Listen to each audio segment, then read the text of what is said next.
सर्वारंभकारेषु त्रयस्त्रिभुवनेश्वरः देवादिशन्तु न सिद्धि ब्रह्मेशान जनार्दनः विश्वेशं माधवं दुण्डिं दण्डपाणिं च भैरवं वन्दे काशीं गुहां गंगा भवानीं मणिकर्णिकां विनायकं गुरुं भानुं ब्रह्म विष्णु महेश्वरान् सरस्वतीं प्रणम्य आदौ सर्वकार्यार्थसिद्धये वर्णानामर्थसंगाणां रसानां छन्दसामपि मंगलानां च करतारो वन्दे वाणी विनायको ईश्वरो गुरुरात्मेति मूर्तिभेदविभागिनी व्योमवद्व्याप्तदेहाय दक्षिणामूर्तये नमः विठ्ठल विठ्ठल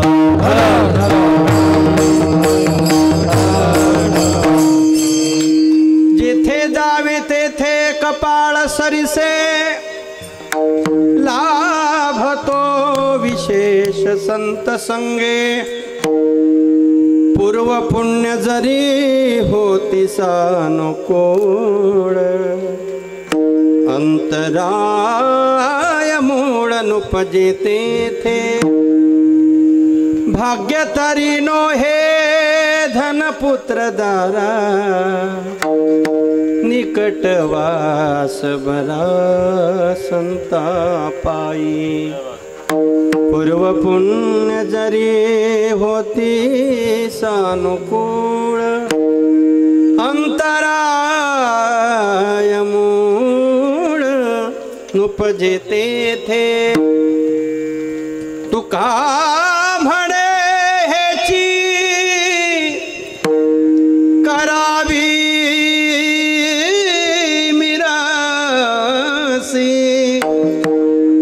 बळी संतापाई द्यावा जीव पूर्व पुण्य जरी होते सानुकूळ अंतराय मूळ नुपजे तेथे पांडुरंग करो प्रथम नमन पांडुरंग करो प्रथम नमन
जगत्रे जीवा परियसी केशवा विनती माझी माझी वाणी तुझे वर्णी गुण नाम ऐसे देई प्रेम काही कळा आत्मरूप गणेशो केले स्मरण होय सकळ विद्येचे अधिकरण तेची वंदू श्री चरण श्री गुरूंचे ते नमस्कारोनी आता ज्ञानेशो भगवान विष्णु निवृत्तिर भगवान हरः सोपानो भगवान ब्रह्मा मुक्ताख्या ब्रह्मचित्कला ओम नमो ज्ञानेश्वर ओम नमो ज्ञानेश्वर ओम नमो ज्ञानेश्वर ओम नमो ज्ञानेश्वर करुणा करा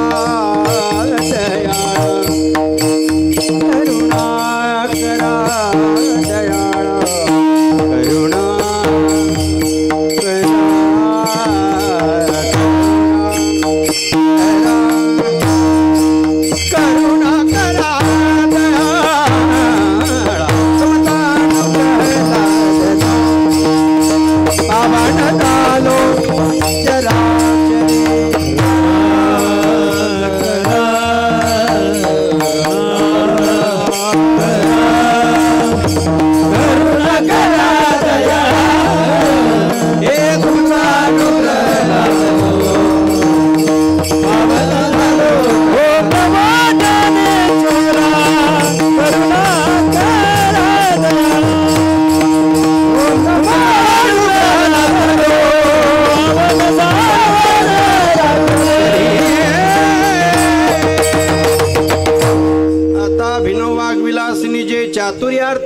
कामिनी ते श्री शारदा विश्वमोहिनी नमिली मिया आता वंदुरंग भूमिका कीर्तनी उभे होती लोका टाळ मृदुंग श्रोते देखा तया माझी दंडवत ऐसे नमन करुणी सकळा हरिकथा बोले बोबड्या बोला अज्ञान म्हणून या फुलिया बाळा चालवी सकळा नामा म्हणे मस्तक माझा पायावरी वार करी संतांच्या शरण शरण एकनाथा पायी माथा ठेविला नका पाहू गुण दोष झालो दास पायाचा सेवे लागी सेवक झालो तुमच्या लागलो निज चरणा अहो स्वामी तुकया देवा यावरी न करावा भेरो पवन तनय संकट हरण मंगल मूर्ति रूप राम लखन सीता सहित हृदय बसवो सुरभू शरण शरण आलो शरण शरण आलो काया भक्तीच्या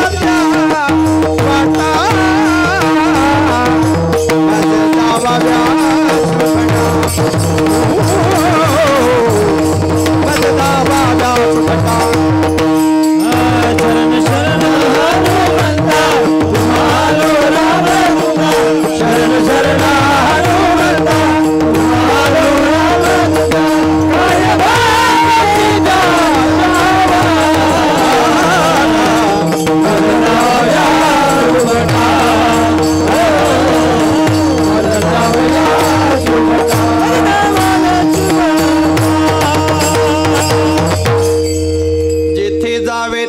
कपाळ सरिसे लाभतो विशेषे संत संगे पूर्व पुण्य जरी होती सानुकूळ अंतराय मूळ नुपजे तिथी प्रस्तुत प्राप्त प्रसंगी संप्राप्त स्थळीय कारण करुणा वरुणालय भक्तवत्सल करुणा निधान जगदाधार अखिल कोटी ब्रह्मांड नायक पुराण पुरुषोत्तम रुक्मिणी प्राण संजीवन भक्त कल्पद्रुम भगवान श्री पंढरीश परमात्मा जगद जननी आई रुक्मिणी माता माऊली महावैष्णव अखंड मुक्त कैवल्य तेजोनिधी साधकांचे मायबाप योगी यांची माऊली कैवल्य साम्राज्य चक्रवर्ती संत श्रेष्ठ श्री गुरु ज्ञानोबाराय वारकरी संप्रदायाच्या कडसस्थानी झळकणारे वैराग्याचे महामेरू जगद्गुरु श्रीमंत संत तुकोबाराय आणि या संप्रदायाच्या पवित्र शुद्ध सात्विक परंपरेला ज्यांचा वारसा आणि अमूल्य श्रेय आहे संप्रदायाचे अधर्यू तथा थोर प्रवर्तक स्वानंद सुखनिवासी गुरुनाम गुरु सद्गुरु जोग महाराज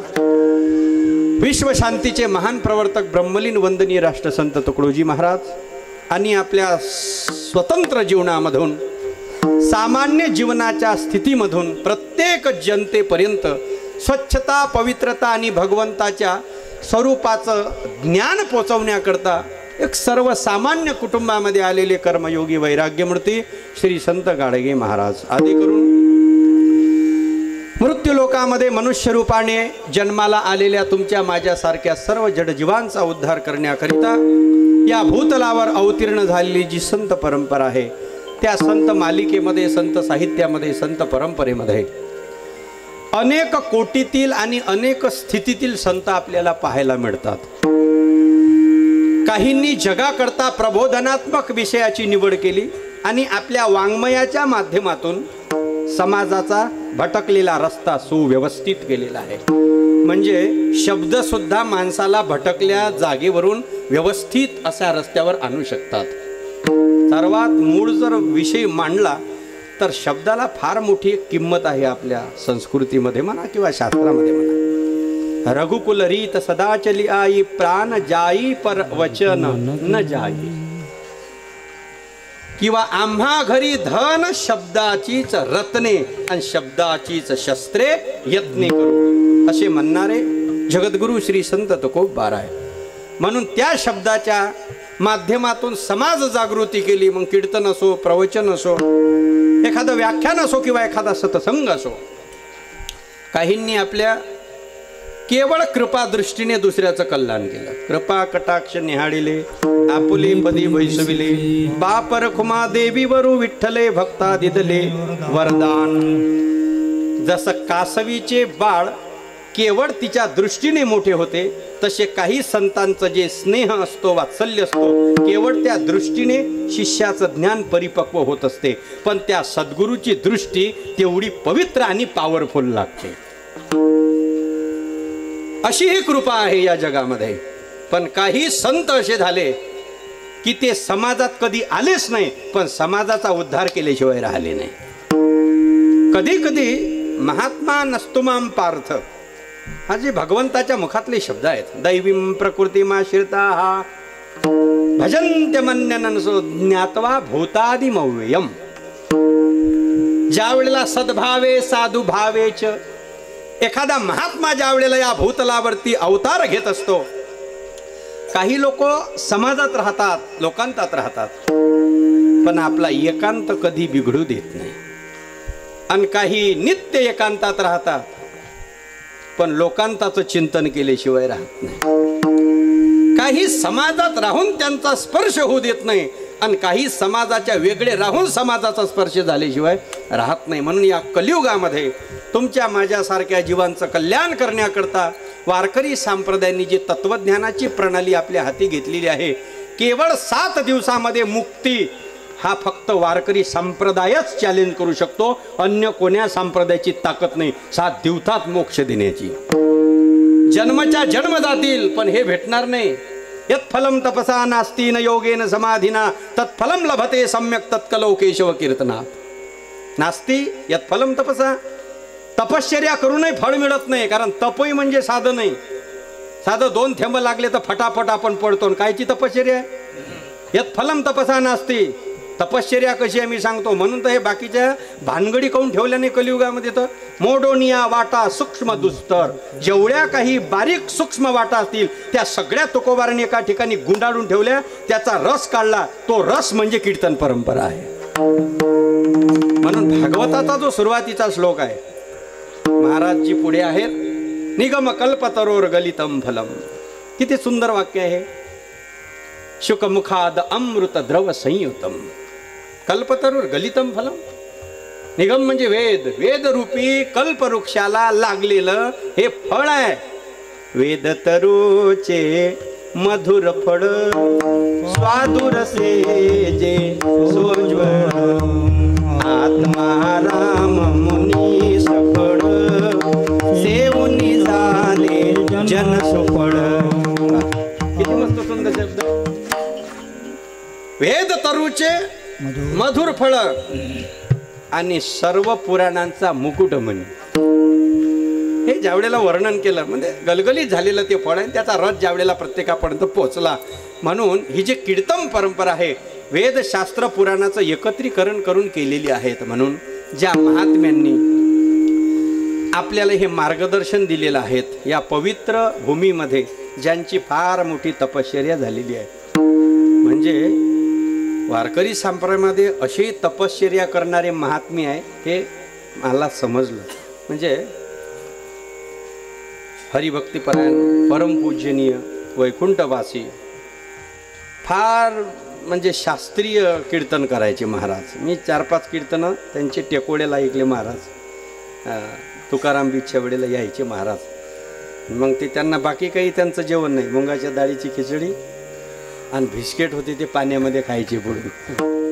पण कीर्तन हो बिलकुल असा शब्द असा जोडायचे का चालता चालता शब्द जोडून टाकायचे तर माहीत पडू देत नव्हते. शब्दाशी खेळायचे ते.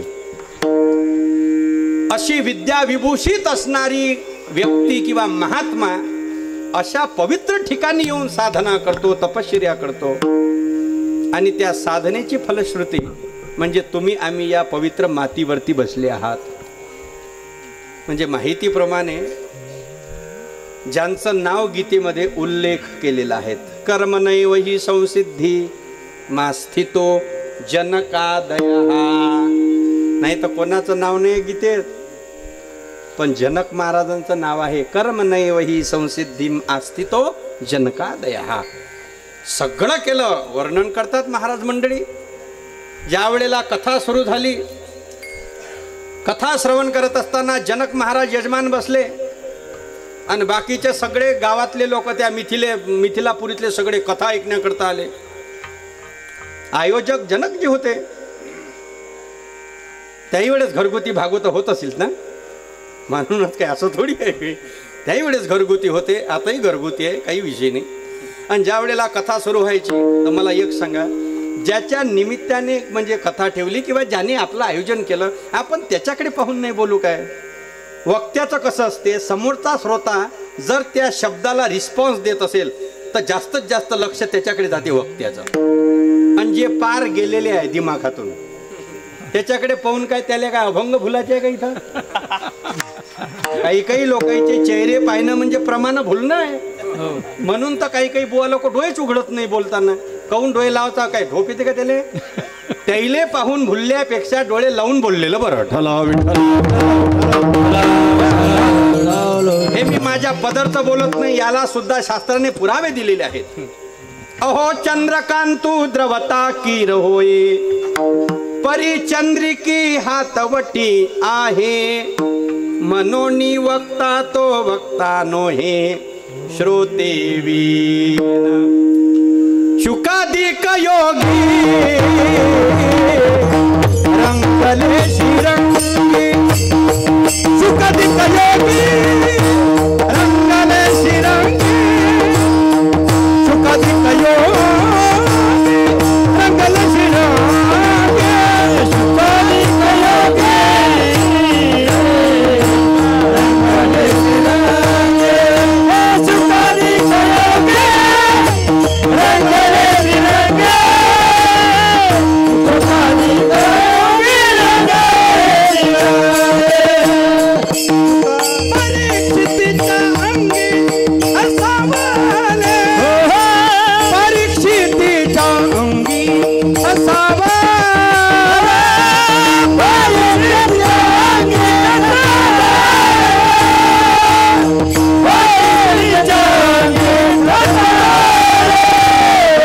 धर्म जाणता झाला नारायण, धर्म जाणता झाला नारायण, कर्म जाणता झाला नारायण, कर्म जाणता झाला नारायण,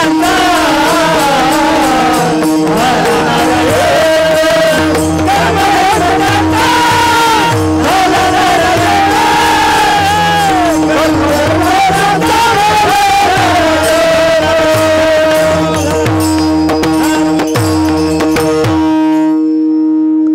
याले म्हणते सोयाबीनी तूर पेरणं. ह्या चाली कशा आहे, म्हणजे माळं सोयाबीन न टाकता रिकामी जागा राहिल्यापेक्षा तूर पेरायची म्हणतात. पण ते पिकली तर पिकली, नाही तर पुरी वाफाय जाते. ठला विठाला शुकाधिक योगी रंगले श्रीरंगी, परीक्षितीच्या अंगी ठसावले. ज्या वेळेला कथा सुरू झाली तर ज्या वेळेला कथा सुरू व्हायची तर महाराज जनक महाराजांकडे पाहून प्रत्येक प्रश्नाचे नाही का जनकजी, नाही का जनकजी. त्याच्यात काही काही अगाऊ लोक असतात गावात, म्हणजे घेणं देणं कवडीचं राहत नाही, पण काळे केल्याशिवाय त्यांना गमत नाही. मग ते 4-5 म्हातारी आरती बिरती झाली का वटेवर बसायचे आणि म्हणायचे, काका राम भाऊ भागवतकार नुसतं 5 मिनिट झाली की नाही काय जनकजी, नाही काय जनकजी. आपण काय मुर्दे आहे का, आपण प्रेत बसलेलो आहोत. एखाद्या तरी प्रमाणात आपल्याला म्हणायला पाहिजे, नाही काय चंद्ररावजी, नाही काय गणपतरावजी. आपल्याला नावच सुद्धा घेत नाही, नाही काय जनकजी, नाही काय जनकजी.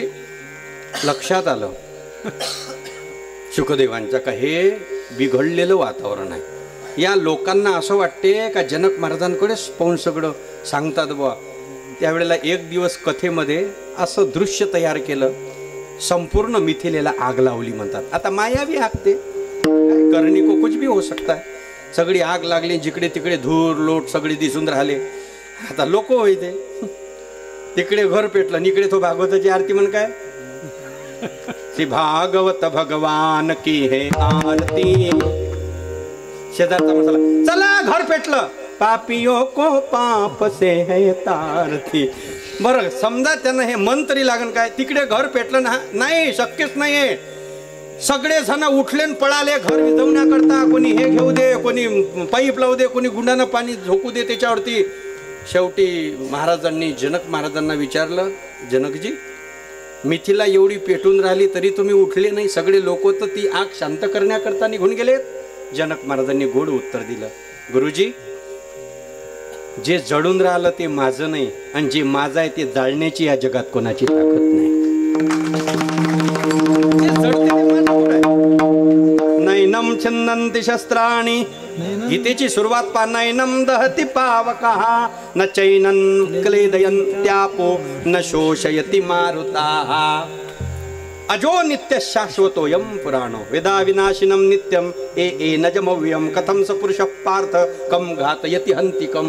जो काही दोष आहे तो फक्त शरीराला आहे, म्हणून तर चितेवर पेटवताना शरीरच जडते, आत्मा कुठं जडतो? आत्मा जडूस आत्मवत सर्व भूतेषु. म्हणून अशा स्थितीला पोचणारे जनकजी आणि त्या जनक महाराजांची हे सुंदर असं स्वतःच्या हाताने, पवित्र हाताने बरेचसे या ठिकाणी केलेले चरित्र अशी आख्यायिका ग्रंथामध्ये, शास्त्रामध्ये आपल्याला मिळेल. आणि हे खोटं नाही, हे काही कपोलकल्पित घटना थोडी आहे काही. जसं आपल्या आजोबांनी काय चरित्र केलं हे आपल्याला माहीत नसते. आपला आजास आपण पाहिला नाही तर आताचे पोरं भाग्यवान आहे, तेले आजे पाहिले भेटते, पण जुन्या लोकांना आजेन बीजे कुठं भेटेच नाही ना.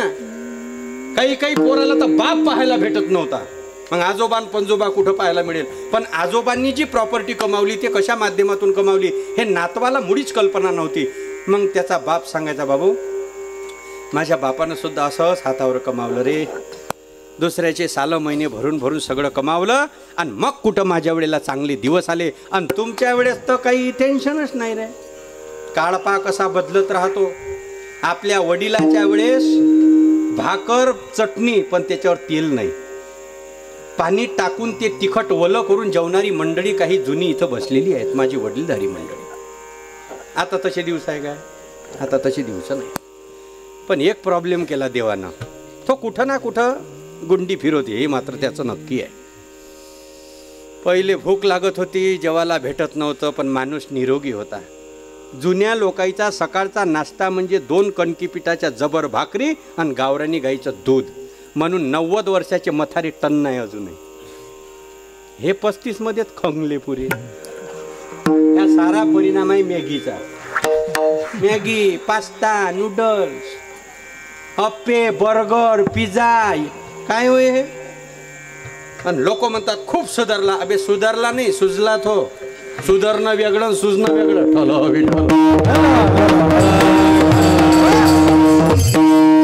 तसंच होते त्यावेळेला. हे अदलीचं पुरण एकटा माणूस खात होता हे म्हणता तुम्ही, पण कष्ट 50-50, 70-70 किलोचा गवताचा भारा एकटा उचलायचा माणूस, एवढी ताकदही होती तेव्हा. आता तर विना उचलत नाही.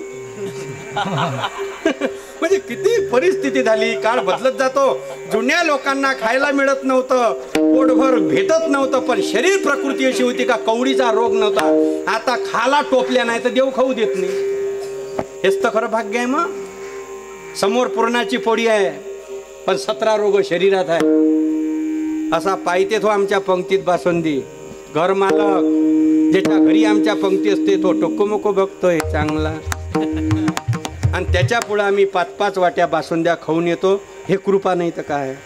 तुम्हाला वाटण खाण्याचं कृपा? बाप्पा याले कृपाच लागते. जेवणात वाढलेले पदार्थ कुठल्याही गोष्टीची पथ्य न करता जो खात असेल हेही कृपाच आहे. तुकोबारा काय बोलले? अन्न मान धन हे तो प्रारब्ध आधीन. मग प्रारब्धेची भरे पोट तू का करी तू का करी तू का करी प्रारब्धेची भरे पोट तू का करी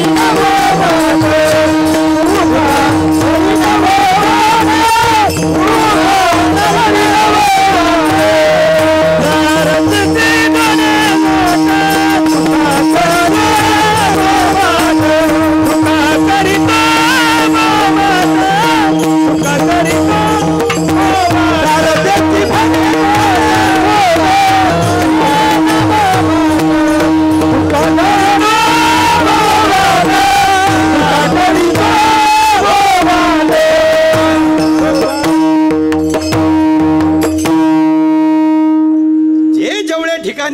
नशिबात आहे त्याचं जेवढी विद्वत आहे तेवढी मिळेल, जेवढा मान आहे, जेवढी संपत्ती आहे, जेवढं पद प्रतिष्ठा आहे ते कोणी हिरवून घेत नाही. समय से पहिले भाग्य से अधिक किसी को कुछ नहीं मिलता. म्हणून या पवित्र मातीमध्ये माता जानकी, जनक महाराज, प्रभू रामचंद्रजी, लक्ष्मणदादा आणि इथून पुढे राविरी नावाचं गाव, तिथं लवकुशांचं मंदिर आहे, म्हणजे जिथे त्यांना जन्म झालेला आहे. म्हणजे महाराजांनी सांगितलं असं की भगवान प्रभू रामचंद्रजींनी रावण मारल्यानंतर पुन्हा सीतेला ज्या वेळेला परत अयोध्येमध्ये आणलं, मग केली सीता शुद्धी आणि मूळ रामायण आधी झालं का नाही. सगळं आता सगळं आटोपलं होतं ना, पण उकीर काढेल लोक, हे गमत नाही ना त्याला. उकीर समजतील तुम्हाला? ह्या अमरावतीकडचा शब्द MS27. 27चा झटका साधा नका समजू तुम्ही, तो कुठेही जाईन तर आग लावते. कारण 27ची बेरीज 9 होते, 2 आणि 7 9. ह्या आकडा कुठेही न्या तुम्ही, MS27. कारण आमच्या अमरावतीचं म्हणजे तुमचा यवतमाळ चांगलाच आहे, वर्धा काही असन तो जिल्हा जाऊ द्या. आणि कारण जिल्हा बदलला की भाषा, परंपरा, प्रत्येक व्यवहारामध्ये बदल होत असतो. आमच्याकडे जेवल्यावर हात धुते लोक, तुमच्याकडे आधी धुत असं नाही ना, आणि जेवल्यावर पुसून घेत असं. होस म्हणता ठल विठ्ठल.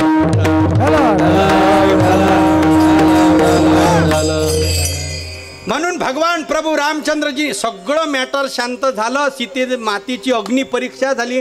एवढी मोठी पवित्रतेची परीक्षा घेतल्यावर काही गरज आहे काय? पण लोक आहे गावातले, स्वतःच्या घरी टोपल्यानं अंधार राहीन, पण कंदील घेऊन दुसऱ्याला रस्ता दाखवत येतो. आपलं ठेवा झाकून आणि लोकांचं पाव वाकून.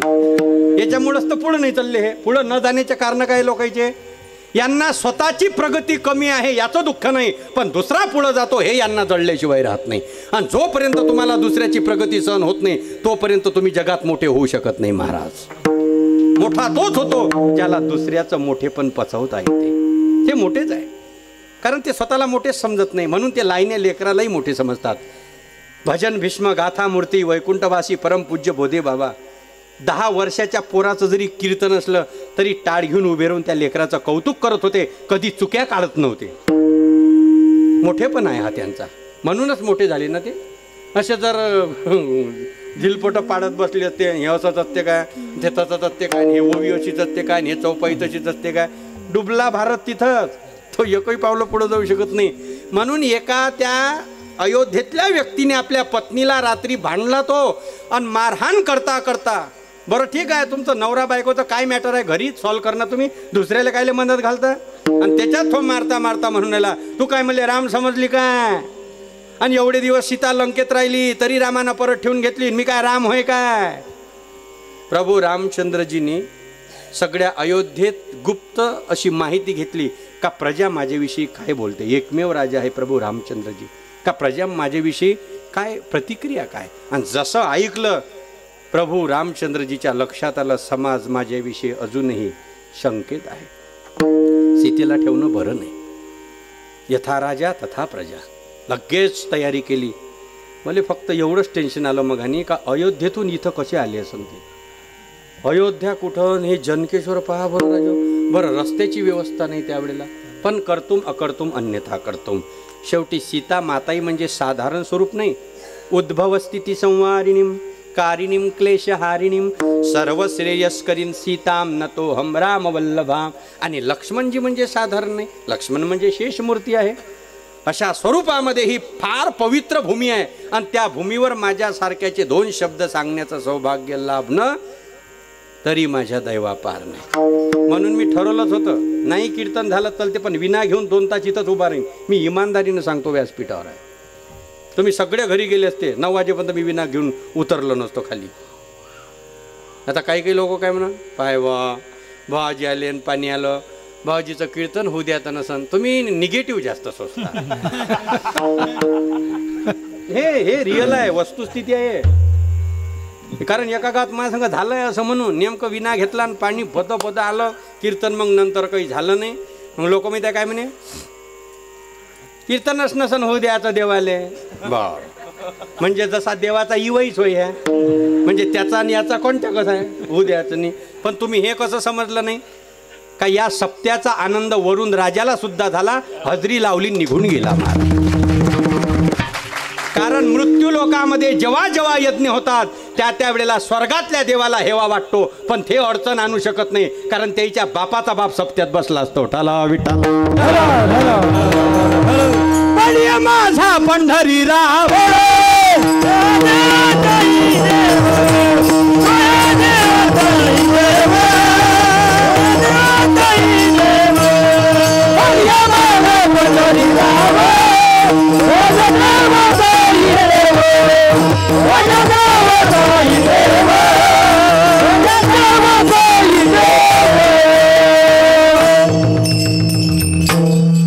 पाणी नसतं आलं का नाही तर हे असं वातावरण मला पाहायला भेटलं नसतं. 50 इथं, 25 तिथं, 5 तिथं, 4 इथं, 2 तिथं, आणि हे कायले बसले असतं इथं. हे पहिलं दृश्य आहे माझ्या आयुष्यात. 15-20 वर्ष झाले असा पकवाजी कधी बसलाच नाही कीर्तनकाराच्या जवळ. हे एवढं जवळ घ्यायचं होतं संप्रदायात, म्हणून पाणी आलं असेल कदाचित. म्हणजे वारकरी संप्रदायाचं फक्त मी तत्व सांगतो महाराज. हे आपुलकी आहे एक. लावणी मृदंग श्रुती असो म्हणून या पवित्र मातीमध्ये, म्हणून मग ते तसं वातावरण दिसलं. झटकन सुचलं का अभंग कोणता घ्याव. मग लक्षात आलं कुठेही जा, कुठेही जा तुम्ही, शेवटी माणूस सगळं घरी ठेवून देऊ शकतो, प्रारब्ध ठेवून देऊ शकत नाही. बस सगळं सोडून देऊ शकतो माणूस. मग तेथे नचले काही, सत्ता संपदा राहील ठाई, संपदा राहील ठाई, पुढे संचित जाईल, संचित जाईल ठाई. हे तुका म्हणे तरी यम आता,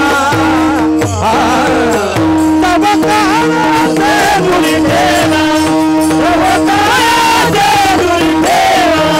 मग तेथे नसले नाही, सत्ता संपदा राहील ठाई, पुढे संचित जाईल ठाई, तुका म्हणे तरी यम आता.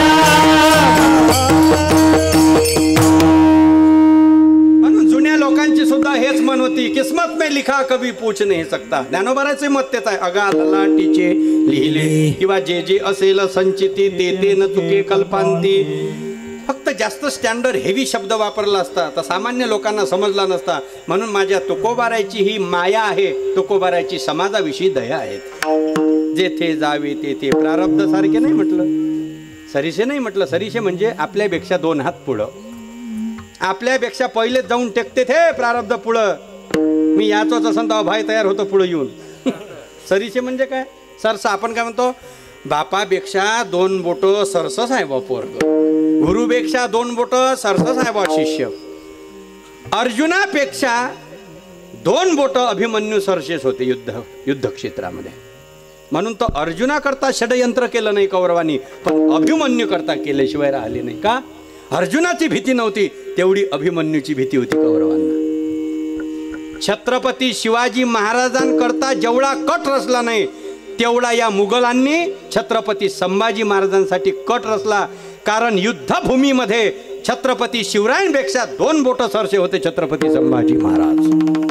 छत्रपती शिवाजी महाराज जर शेर होते तर शेराचा शावा म्हणजे छत्रपती संभाजी महाराज. त्यांना माहित आहे आपल्या हाती हे लागणं शक्य नाही. आपण जोपर्यंत षडयंत्र करत नाही तोपर्यंत हा आपल्या हाती सापडत नाही. म्हणून वाघ पकडासाठी 100 लोक पाठवा तुम्ही, अजिबात वाघ पकडू शकत नाही. 100 लोकांचा अकर्माचा पुढच्या वर्षी होईन गेले तर. पण त्याच वाघाला जर पकडायचं असलं 2च माणसं पकडू शकतात. फक्त त्याच्यासाठी जाळं टाकावे लागते. आणि तेच जाळे टाकले गेले इतिहासातही, तेच जाळे ग्रंथातही टाकल्या गेले. तुम्ही पहा नाही तर कौरवांनी पांडवांना आपलं षडयंत्रात गुंतवण्याकरता अनेक प्रकारचे जाळे, पण देव राखे तया मारील कोण, न हिंडता वन मोडे काठा. ज्याचा सखा हरी त्यावरी विश्वकृपा करी. ज्याचा सखा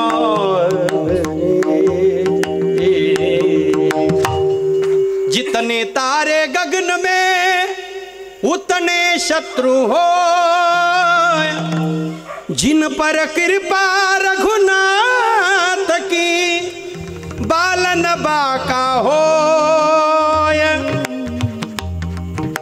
के राम नाम आधार जिने, राम नाम आधार जिने वो जल में राह बनाते, जिन पर कृपा राम की वो पत्थर भी डर जाते, जिन पर कृपा राम की वो पत्थर भी डर जाते। हेच तुकोबारांना सांगत आहे।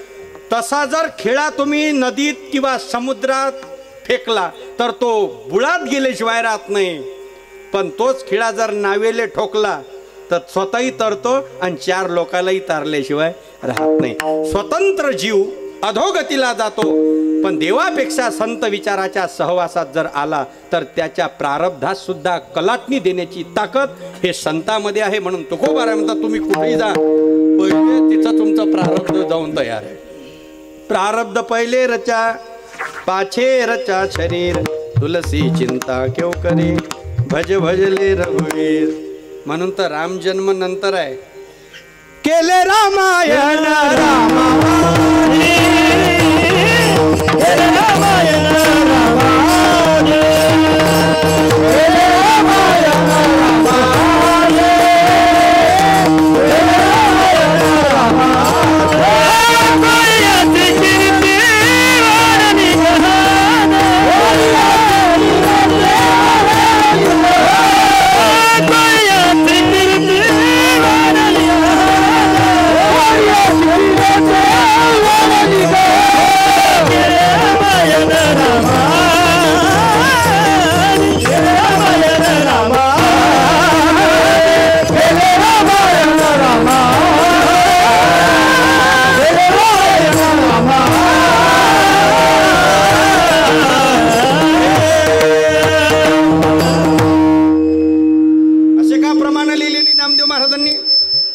केले रामायण रामानंतर। अरे नंतर नाही झालं ते, आधी रामायण लिहिल्या गेलं, नंतर प्रभू तसे वर्तोनी दावीन नामा म्हणे, बोलिले वाल्मिक तैसेची करी। पण ते नाही सगळं करता येत। वाल्या कोडी जर चुकून प्रभू रामचंद्रांच्या हाती त्यावेळेला लागले असते तर हे रामायणासारखं महाकाव्य त्यांच्या हातून कसं झालं असतं बरं। मग पाप किती असू द्या, दुष्कर्म किती असू द्या, पण असा व्यक्ती जर साधूच्या हाती लागला यदा कदाचित, कारण देव पाहतो ते फक्त तुमची पाप पुण्याची लिस्ट पाहतो, तो फालतू पंचायती करत बसत नाही। शूद्राच्या मागं कुठं लागते देव? शूद्रवाचं असतं तर युद्ध काय झालं असतं महाभारताचं? भगवान कृष्ण परमात्मा जेव्हा मध्यस्थी करण्याकरता गेले ते दुर्योधनाजवळ, तर दुर्योधनाला खूप रिक्वेस्ट केली असती, दुर्योधना असं वागू नये। भगवंतानं 2-4 प्रमाण सांगितले असते। नम्र झाला भूता, अरे तुला माहित आहे वाईट वागल्याने वाईट होते, नाही नाही, देवानं 2-4 गोष्टी पद्धतशीर सांगितल्या, पण देवाच्या लक्षात आलं ढोल गवार शूद्र पशुनारी येतो ताडन के अधिकारी। काही काही विचित्र माणसं असतात स्वभावानं, ते म्हणजे कुत्र्याच्या शेपटासारखे असतात। हत्तीचं परवडलं, बकरीचं परवडलं, डुकराचं परवडलं, कोल्ह्याचं, लांडग्याचं, तडशाचं, मसन्या ऊद आहे का नाही? मसन्या ऊद म्हणजे माहित आहे ना, तर माणसाची कटोडी फोडते तो। तुम्ही तर जुने आहे, तुम्हाला माहित नाही, मी आता पाहिलंही नाही। प्रत्येकाला पूछ दिलेली आहे, शेपटी दिलेली आहे, पण कुत्र्याची शेपटी फार विचित्र बनवली देवानं। काय वर्म असन कोण जाणे त्याच्यात, अशी गुंडाळलेली आहे ते। किती सरळ करा, किती डॉक्टर आणला तुम्ही भारताच्या बाहेरचा आणि किती पक्क बँडेज लावलं तरी ते शेपूट बँडेजमध्ये आहे तोपर्यंत सरळ राहते, आणि पट्टी खोलली का गुंडत येते अजून। असे काही शेपट आहे, सप्त्याभर तर असे सरके राहते ते काला होईपर्यंत, आणि जसा काला होत आला तसे गुंडत गुंडत येते, तर पुढच्या वर्षीपर्यंत पार। म्हणून तर आता अपडेट झालं त्याच्यात, शेपटीतही अपडेट झाला। आता श्रीमंत लोकांनी काय केलं, शेपट्याच कट करणं लावल्या, शेपट्याच नाही ठेवल्या, टेन्शनच नको, कुठं सरळ करण्याच्या भानगडीत पडता, डायरेक्ट कट करून टाका। निवडत बसण्यापेक्षा दुर्जनाचा संग विष्टेची परी आणि तेजोनिया त्या ते दूर करा, तुकोबारांचे शब्द आहेत। म्हणून प्रभू रामचंद्रजीचं पहिले लिखाण, त्याच्यानंतर रामायण। तसं तुकोबाराय म्हणतात या जीवनात पहिले तुमचं प्रारब्ध आणि त्याच्यावर रचलेलं हे शरीर, पण प्रारब्ध कसंही जरी असलं तुमच्या पुढं 2 बोटं नाही 2 किलोमीटर जरी पुढं असलं, पण अधिकारी संत जर भेटले तर त्याच्यात लाभ झाल्याशिवाय राहत नाही. आणि तोही साधारण नाही, विशेष स्वरूपाचा लाभ होतो अभंगाच्या पहिले.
जेथे जावे तेथे, म्हणजे कुठेही जावे, कुठेही जरी गेलात तरी महाराज. आता काही ठिकाणी कसं आहे, लोक म्हणतात माझं खूप झाला, आता 10-15 वर्ष झाले एकाच जागेवर राहून सगळं काही सुधरून नाही राहिलं, आता गाव सोडतं. मग काही लोकांना गावं सोडले, कायच्यासाठी? परिस्थिती सुधारली पाहिजे. गावातली होती नव्हती 5 एकर विकली, शहरात गेला, तिथं मस्त एक फ्लॅट घेतला, किराणा दुकान टाकलं. आता पहिलेच तर शहरात गयाट आहे किराणा दुकानाचा, आणि त्याच्यात या नाही घातलं मधात. काही ना जो फालतूपणा करणं होतं नव्हतं. चांगलं हत्तीची हल्याचं मस्तक असणारी 5 एकर जमीन विकली, तिथं शहरात गेला. कायच्यासाठी? फक्त सुधारणा झाली पाहिजे. पण जुने लोक म्हणायचे कुठंही जाणं का तू पैसाले पानं. चौथं म्हणे काय तो आला की 5 पानं तर मी आहे पाहिले पैसाले. 5 पानाचा पैस पाहिला, 5 पानाचं बेल पाहिलं. मग कोण म्हणते 5 पानं, पण कंडिशन कशी आहे का मुळात पडसले 3च पानं असतात. ते एखाद्याच्या पैसाले 5 लागते, त्याच्यासाठी लय चांगला पैस पाहिजे. नाही तर काही लोकांचे तर वाहिले पैसे पण पानं नाही फुटले द्यायचे. चला जाऊ द्या, कुठेही जाय गोटा पाणी संघ असे जुने लोक म्हणायचे. काही करा, धंदा बदलणं म्हणजे नशीब बदलणं नाही. एक भाऊ होता गावामध्ये राहणारा, त्यानं सुंदर कष्ट करून एवढेही भर पाण्यामध्ये शेतीची मशागत केली. लोकांना एकरी 1, एकरी 2, यानं एवढ्याही वातावरणात एकरी 4 मस्त सोयाबीन घेतली. कापूस तूर सगळं लबालब झालं. दुसरा म्हणे थांब आता मी शेती करतो. यानं मक्त्यानं शेती केली. मग नेमकं यानं शेती केली, पाण्यानं दिली चाट. लाखो रुपये मक्ता गेला, बियाणं वाया गेलं. आणि काही नाही, ज्यानं पहिलेपासून धंदा सुरू होता, आता कसा एकदा रेंज पकडली नशिबानं का ते लवकर उतरत नाही, लवकर ते पकडत नाही. मग याले सगळं एका एकराले 4 पोते सोयाबीन, 6 पोते काय हे तूर, नंतर कपास 7-8 क्विंटल. आणि यानं पेरलं, याले 1 थैली टाकली सोयाबीनची तर कुळोभर सोयाबीन याले एका थैलीले झाली. मग ह्या म्हणे सारा अजबच पंचायत आहे, खेती करणं काय तो लांगा लुंगा. म्हणजे त्याले चांगलं पिकलं पण आपल्याला हे असं झाडपाला. शेवटी दिल्ली शेती सोडून. आणि मग जाता जाता नदीचा काठ लागला, वर्धा नदीचा. असंच पाणी असं भरमसाठ. आणि काही कोळी लोक भोई मासोड्या पकडून राहिले आणि तिथे टोपलं आणि त्याच्यात मोठ्या काही लहान मध्यम मीडियम अशा आणि ते जाळं त्यांचं ह्या गेला बा त्याच्याजवळ. किती पकडता दिवसातून? तो म्हणे जेवढ्या सापडल्या प्रारब्धान तेवढ्या. किती तरी अंदाजी किती कमावता? तर तो म्हणे सगळं कार्टिंग बिर्टिंग भाडं बिळं सगळं मेहनत वगैरे जाऊन 1000-1500 रुपये रोज मला पडतो. याचं म्हणे 1500 आपण 1000च धरू तरी 30,000 महिना झाला ना. गेला दुसऱ्या दिवशी हिंगण घातले, जाय घेतलं ते मासोया पकडाचं, गज घेतला आणि सगळं घेतलं पण गेला दुसऱ्या दिवशी नदीच्या काठावर. आता जो पहिलेपासून पकडून आहे त्याला माहीत आहे कुठं कोणते आहे. नवीन माणसानं फालतू उपद्व्याप करू नये. हाय का नाही. बसला बा त्याच्या काठावर दिवसभर मासोया पकडल्या, 2-4 झिंगे सापडले बारीक. म्हणून खेती करणे गया तो लांगा लुंगा आणि मच्छी पकडणे गया तो झांगा झुंगा. म्हणजे बारीक बारीक झिंगे भेटले बा. तो म्हणे चल ये बी धंदा बराबर नाही, नशीब नाही बदलून राहिलं. मग त्यानं गाव सोडलं आणि मग चालला असा कापसी. कोणते गाव लागले आपल्याला? हा मोजरी, खानगाव. आणि मग आला जनकेश्वर देवस्थानपाशी. ह्या दिसलं त्याले मस्त बढिया वातावरण, लोक मस्त फ्रेश. आणि एक सांगतो अजून तुम्हाला, एवढे फ्रेश चेहरे फक्त मंडपासच दिसू शकते तुम्हाला. तुम्ही हेच तोंड आपले उद्या सकाळी पाहिजे. तुम्ही मी तर नेहमी म्हणत असतो का कीर्तनातले फोटो पहा तुम्ही आणि घरचे फोटो पहा. घरी हसा येत नाही, कुठून हसते काही लोक. समजून जाव भयंकर दुखते अंदरून. काही काही लोक हसून दुःख लपवतात. इथं नॅचरल प्रसन्नता आहे. इथली प्रसन्नता जबरदस्तीची नाही. प्रपंचातली प्रसन्नता येत नाही, पण ते लोकांना कमीपणा वाटणू नये म्हणून ते जरासं दाखवा लागते. चला त्यानं पाहिलं बा ते कीर्तन बिर्तन संपलं. पहिले त्यानं बाबाजीची भेट घेतली. कोणा? ह्या मासोयावाला शेतीवाला गेला. मग महेश कीर्तन समजा त्या दिवशी असं. आणि मला भेटला जय हरी महाराज. कुठून आले? म्हटलं अमरावतीनं आलो बा. अच्छा कीर्तन करतात? म्हटलं हा. अच्छा किती भेटते म्हणे मग? असा बऱ्याच लोकांचा प्रश्न असतो. आता कसं आहे एकदम सांगणं बरोबर नाही. काही गोष्टी गुपित असलेल्या बऱ्या असतात. झाकली मूठ 1.25 लाखाची म्हणून तर पैसे पॉकेटमध्ये दिले पाहिजे. उघडे विदागिरी कधी देऊ नये, कारण त्याला नजर लागते. नजर लागते म्हणून ते पॉकेटमध्ये दिली पाहिजे. किती दिले तर काय शेवटी. आणि मग तो किती भेटते बा एका कीर्तनाचे? त्याला म्हटलं बा असं काही नाही, लोक देतात त्यांच्या इच्छेप्रमाणे, असं काही नाही. मग लोकांना सांगायचं, मग देतात. तरी आकडा तर सांगा म्हणे. तुम्ही नका पाहू, मी तुमच्यासाठी नाही, मी फक्त उदाहरण देऊन राहिलो. तुम्ही माझ्या भावासारखे आहात. आणि बस म्हटलं तरी 5, 6, 7पर्यंत आता कोणताही पकडा म्हटलं तुम्ही. तर तो म्हणे वा वा 5ही जरी भेटत असेल तरी बापा बापा. आणि मग एका दिवसाचे 2 तासाचे 5 करून पाय. जे म्हणत असतील का 2 तासाचे 5 फेटा बांधून पाय. 2 तास नाही, फक्त अर्धा तास बोलून पाय. मग कुठं कुठं काय होते तर मला सांगतो. झालं गेला दुसऱ्या दिवशी. मग हे तर बरं आहे म्हणे. मग हात न लिपे पाय न लिपे. गेला वर्धेले. मस्त पांढरा फेटा, चिमटा, कमंडलू, खळावा घेतल्या मिस्त्रीपासून आणि मस्त ते जटा बिटा लावून घेतल्या आणि मस्त गावाच्या बाहेर हनुमानजीच्या पारावर गेला आणि मस्त माळ जपून राहिला. नेमकं यानं साधू बनाशीन आणि त्या दिवशी रात्री पाटलाच्या घरी चोरी व्हाशीन. पाटलानं एकच आदेश दिला, कोणताही नवाळा माणूस गावात दिसो पहिले झोडपान लाल झाल्यावर माझ्या जोडानं. आता नवीन कोण होतं? हेच होतं एक. आणि त्याच्यात हे सोंग घेऊन पहिले असा लाल होईपर्यंत ठोकला, जसे कोरोनात पहिले डॉक्टर ठोकेन मग विचारे कुठं चालला. आणि तसंच झालं बुवा. आणला पाटील बुवा, हे नवीन आहे, रात्रभर चोरी करतो आणि दिवसा साधूच्या वेशात लोकांना फसवतो, ठगवतो, उलटा टांगा. मग त्यानं ते शब्द तयार केले. खेती करणे गया तो लांगा लुंगा म्हणे, नाही सॉरी हो. आणि मच्छी पकडणे गया तो झांगा झुंगा आणि साधू बना तो उलटा टांगा. म्हणजे प्रारब्ध बदललं, जागा बदलली म्हणजे परिवर्तन होते असं नाही. अरे कपडे बदलले म्हणजे विचार बदलतात असं नाही. तुमचे विचार असे ठेवा का तुमच्या विचाराने कपडे बदलले पाहिजे. कपड्यावर काय घेऊन बसले? टोपी बनाई खादी की पहनने वाले हजार, टोपी बिचारी क्या करे पेट में काला बाजार.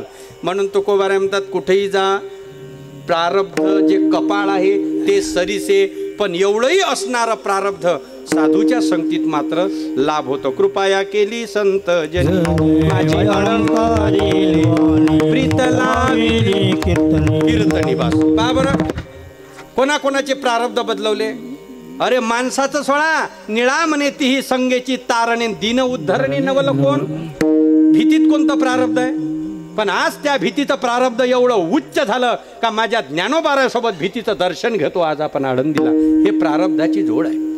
एक मडकं बाईनं कामाचं नाही म्हणून उकंड्यावर बाहेर नेऊन फेकलं. असे मडके काही असतात घरामध्ये, पाणी भरलं तर राहत नाही आणि छिद्र पाहिलं तर दिसत नाही, आहे का नाही बा. आणि असे बिनकामाचे मडके बाया घरात ठेवत नाही, घालून दिलं उकंड्यावर टाकून. मग येणारे जाणारे प्रत्येक जण त्याच्यावर कचरा फेकायचे, कोणी पुंदाना टाकायचे, कोणी घाण फेकायचे. शेवटी त्या रस्त्याने एक महात्मा चालले होते. महात्म्याचं लक्ष मडक्याकडे गेलं. आणि मी नेहमी सांगतो या मडक्याकडे ज्या दिवशी महात्म्याचं लक्ष जाईल त्या दिवशी हे मडकं देवापेक्षा श्रेष्ठ झाल्याशिवाय राहणार नाही. फक्त या मडक्यावर अधिकारी महात्म्याची नजर पडली पाहिजे. जो सद्गुरु के नजरों में आते हैं वो खुद के नजरों से निहाल हो जाते हैं. ज्या वेळेला गेले उचललं मडकं, अरे अंदरून बाहेरून चांगलं दिसते, पण साधूच्या लक्षात आलं असाच असतो समाज. काम आहे तोपर्यंत पिळून घेतात आणि काम संपलं की लोटून देतात. पण साधूच्या हाती अशी माणसं लागले ते आज वंदनीय झाले. अंगीकार ज्याचा निंदेतेही तेने वंदे गेली. उचललं मडकं, धुतलं हापशीवर, त्याला दोरी बांधली, त्याच्यात पाणी भरला, खालून एक छोटंसं छिद्र पाडलं आणि भगवान भोलेनाथाच्या पिंडीवर बांधून दिलं. आज माझ्यासारखे तुमच्यासारखे हजारो लोक शंकराबरोबर त्या मडक्याचं दर्शन घेतात. एक उकंड्यावर पडलेलं बेकार मडकं, पण साधूचा हात लागला त्याच्यामुळे शंकराच्या बरोबरीत नेऊन पोचवलं. धरतीच्या हाती संत कृपावंत आणि पाडी पंढरीनाथ लळा त्यांचा, म्हणून विशेष लाभ लाभतो विशेष संत संगे. पण असे महात्मा तसे थोडी भेटेल. मग त्याच्यासाठी काय पाहिजे याचं उत्तर अभंगाच्या होती सानुकूल पूर्व पुण्यदारी होती सानुकूल पूर्व पुण्यदारी होती सानुकूल पूर्व पुण्यदारी होती सानुकूल पूर्व पुण्यदारी होती सानुकूल पूर्व पुण्यदारी होती सानुकूल पूर्व पुण्यदारी होती सानुकूल पूर्व पुण्यदारी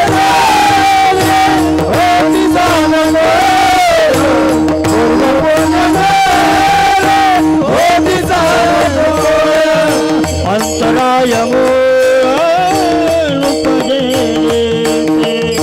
अंतराय पूर्व पुण्यदारी होती सानुकूल पूर्व पुण्यदारी होती सानुकूल पूर्व पुण्यदारी होती सानुकूल.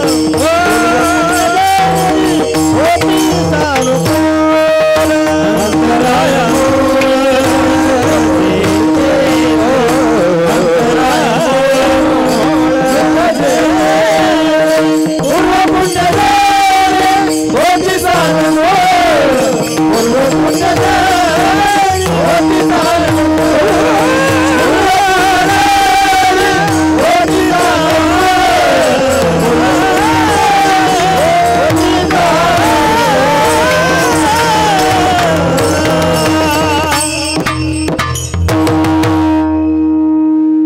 पुण्यदारी होती सानुकूळ पूर्व पुण्यदारी होती सानुकूळ. शास्त्राने सुद्धा या तीनच गोष्टी दुर्लभ सांगितल्या. दुर्लभम प्रेमे वेतत देवानुग्रह हेतुकम देव अनुग्रह हेतुकम मनुष्यत्वम एक मुमुक्षत्वम दोन आणि महापुरुषस्य संश्रय. दुर्लभम मानुषो देहो देहिनाम क्षणभंगुराः तत्रापि दुर्लभम मन्ये वैकुंठ प्रियदर्शनम. के बड़ा भाग मानुष्य तनु पावा सुर दुर्लभ सब ग्रंथ नु गावा क्षिति जल पावक अधम शरीर पंचरचित अति अधम शरीर मंगल भवन अमंगल हारे द्रव होश दशरथ अजिर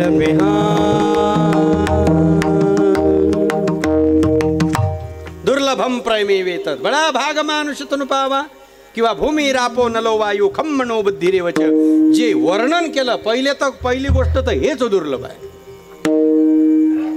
म्हणून या शरीरापेक्षा व्यतिरिक्त बाकीचे देव भेटून जातील महाराज म्हणतात.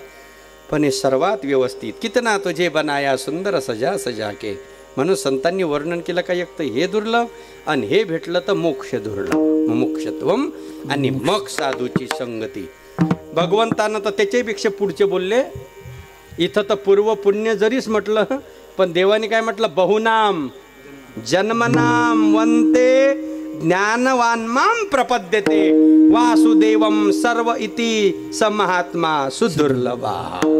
बहुनाम असं म्हटलं काय मागच्या जन्मानाम नाही मागच्या सप्त्यानाम नाही जन्मांतरे भवेत पुण्यम तदा भागवतम लभेत किंवा भाग्योदयेन बहुजन्म समार्जितेन सत्संगमंच लभते पुरुषो यदा वै. भाग्योदयेन बहुजन्म लाखों जन्म करे पुन जाके तब पाये महाराज धन्य भये आज भये तुम सिद्ध भये सब काज.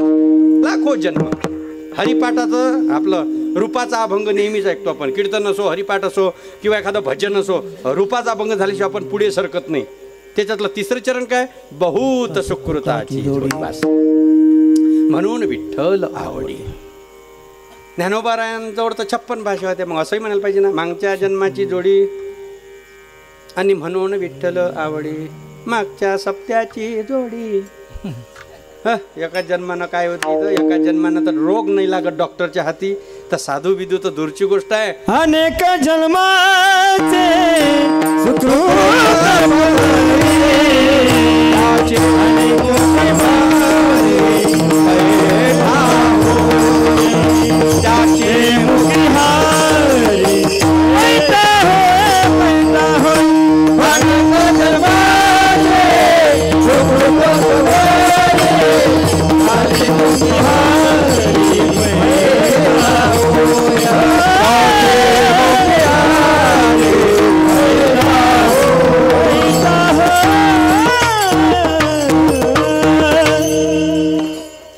जन्माचे सुकृत पदरी त्याचे मुखी हरी पैठा होय. किंवा पूर्वजन्मी असेल पुण्य सामुग्री तरीच नाम जीवा ग्रील श्रीरामाचे. जन्मोजन्मी आम्ही बहु पुण्य केले तेव्हा या विठ्ठले कृपा केली. जन्मोजन्मी मागे बहुता जन्मीन हेची करिता आलो आम्ही किंवा तिळ तिळ पुण्य साचा पडे तरी हे बहुता जन्मा जोडे नाम तुझे वाचेशी आतुडे समागम घडे संतांचा. म्हणून पूर्व पुण्य जरी होती सानुकूड पण त्याच्याकरिता असे संत भेटल्यानंतरही त्यांना समजण्याकरता अंतःकरणातून भाव लागतो. नाही तर संताच्या सान्निध्यात तर लई जण राहिले. लोकांना सांगायले काय आम्ही अमक्याच्या संघ होतो ढमक्याच्या संघ होतो. हा मग सांगतात तो असे का बापा बापा असं वाटते का ते गेल्यानंतर याचाच नंबर लागते का काय. कोणाच्या संगतीत राहिले हे नका सांगू त्याच्या संगतीत तुम्ही काय घेतलं हे समाजाच्या पुढे मांडत चला. छत्रपती शिवरायाच्या संगतीमध्ये कुत्रा राहिला त्या कुत्र्याचं नाव इतिहासामध्ये अमर झालं. ज्ञानोबारायच्या संगतीत भिंत रेडा निर्जीव वस्तू आल्या आज त्या पूजनीय झाल्या. महाराज कोणाच्या संगतीत राहिले हे काही. आणि कधी कधी लोकांचं कसं आहे ओळख दाखवण्यासाठी एखादा जर श्रीमंत जर असला तर ओळख नसली तरी दूरचं नातं डिकूत येतो. हे ना आपल्या मावस भावाच्या साड्याच्या चुलत भावाचे सायच व्हायचे. समजलं काय तुम्हाला नातं मीच तर कन्फ्यूज आहे. काय म्हणजे श्रीमंत असला तर फार दुरून नातं लावलं, आणि एखादा वारकरी असला गरीब, आपले कोणी नाही माहिती लागन तर याचा सख्खा मावस भाऊ आहे तो. श्रीमंताची बकरी मेली तर 17 जण विचारायला जाते कैसी मर गई जी, कैसी मर गई जी.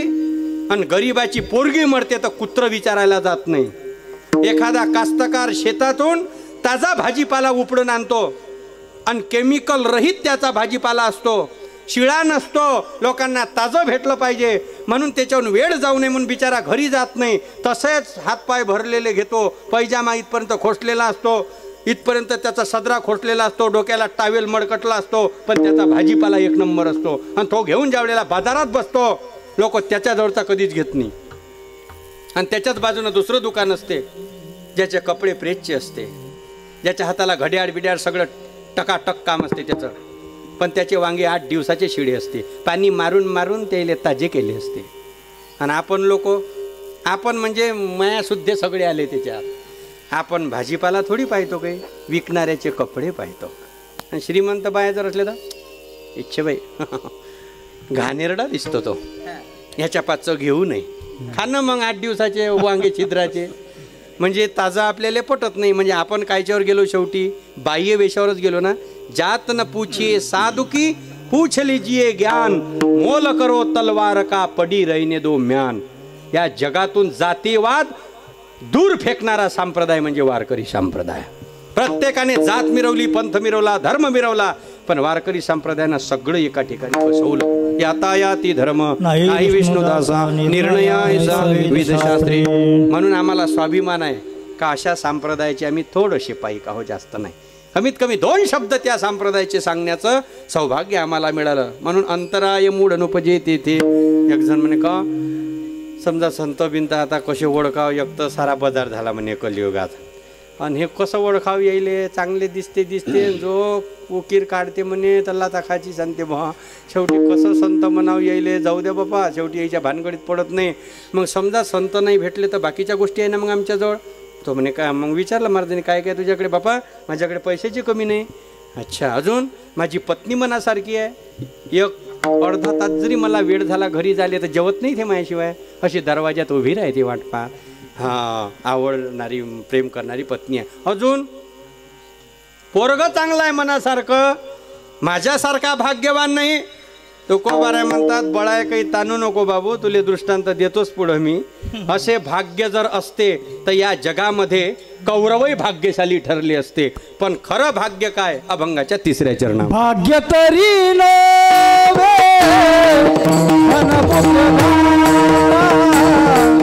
भाग्य तरी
बरं,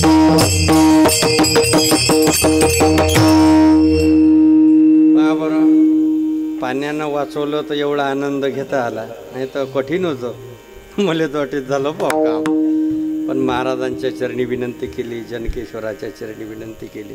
देवालाही माहीत आहे ना, एवढ्या दुरून आला तर काय आहे, तर गोष्टी हेपलासाठी थोडी बोलावला आपण. एवढ्या दुरून जे आला बिचारा, तर काही भाजीपाला सांगासाठी थोडी आला काही.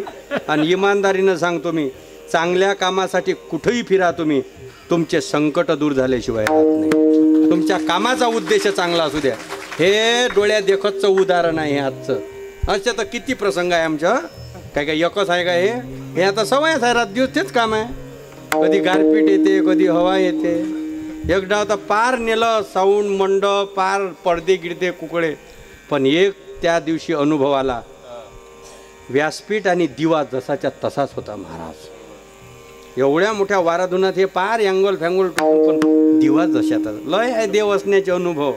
पण काय आता कमबुद्धीवालेले काय, देव असण्याचे किती उदाहरणं तुम्हाला देतो.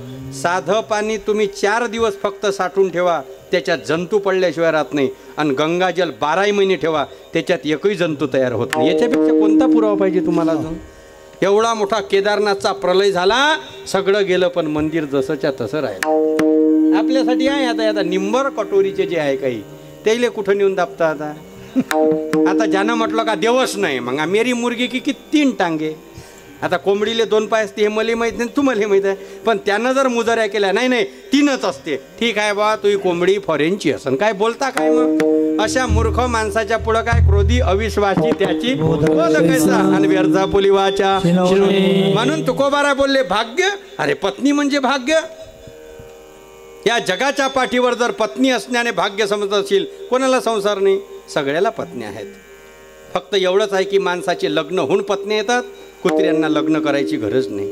डुकराचं लग्न दिसलं कधी, पाहिले तुम्ही कधी डुकराचे लग्न. आणि पार डुकरं चालले वराडी, शुभ मंगल, आणि मंगलाष्टक म्हणाले कुत्रे. असं झालं कधी. अरे पशु कोण करो ती धर्म, आहार निद्रा भय मैथून सर्व योनिशी समसमान, त्यात मनुष्य देहीचे ज्ञान जाण अधिक सर्वदा. या सगळ्या गोष्टी त्यांच्यातही असतात. म्हणून तुकोबार म्हणतात, भाग्य तरी नो हे धन. धन म्हणजे भाग्य जर असतं तर या जगाच्या पाठीवर 2च लोक सोन्याच्या बाबतीत मोठे आहे, त्याच्यानंतर कोणी झालाही नाही. आणि किती कुठून पाथून तो सोनं घेईन तर तेवढ्या लेवलले जाऊ शकत नाही. पहिले सांगू तुम्हाला, पहिले आहे भगवान श्रीकृष्ण परमात्मा, आणि दुसरे आहे रावण महाराज. त्याची द्वारका सोन्याची, याची लंका सोन्याची. याची जळाली आणि याची बुडाली. काय तो का म्हणे, ज्याची संपदा एवढी पण सांगा ते कवडी गेली नाही. मग आता 7 कोटी घरं प्युअर सोन्याचे असून त्याला जर संग नेता आलं नाही, तर अधिक महिन्यातली सासऱ्याच्या घरची अंगठी घालून काऊन मिरवतं पंक्तीत, काऊन पुढं करतो तू. इथं कडीवार, इथं कडीवार. ते काय तुही होय काय, सासऱ्यानं दिल्ली होय तुले. दबर झालं दर 3 वर्षानं अधिक महिना येते. मी तर म्हणतो दरवर्षी आला पाहिजे तो. काऊन 3 वर्षावर गेला तो. दरवर्षी अधिक महिना आला पाहिजे. प्रत्येक जावयाला प्रत्येक वर्षी सासऱ्यानं 3 ग्रॅमची अंगठी दिली पाहिजे. सुरुवात मायापासून केली पाहिजे. भाग्य तरी नो हे धन का. महाराजांनी त्याचंही वर्णन केलं. तू का म्हणे धन भाग्य अशाश्वत जान, कारण जोडीले हे न पुरे अविनाश आनंद घन अमूर्त मूर्ती मधुसन समचरण देखीला किंवा येणे कलेव जाणे ही शेवटी, येथे राहण्याची नाही कल्पकोटी. जोडीले धन हे न पुरे लक्ष कोटी, म्हणून आले या साबड्याच भेटी. आता घालावं याचे पायावरी, हाची चुकविल जन्माची भोवरी. मग खरं धन काय, हे धन आहे. पायोजी महिने राम रतन, पायोजी महिने राम रतन धन पायो. का भाग्य नाही या धनाने, कारण हे धन इथून कुठं नेता येत नाही, वर्त चालत नाही. समजा यम घ्यायला आला आणि त्याला का तुम्ही म्हटलं माझ्याजवळ 50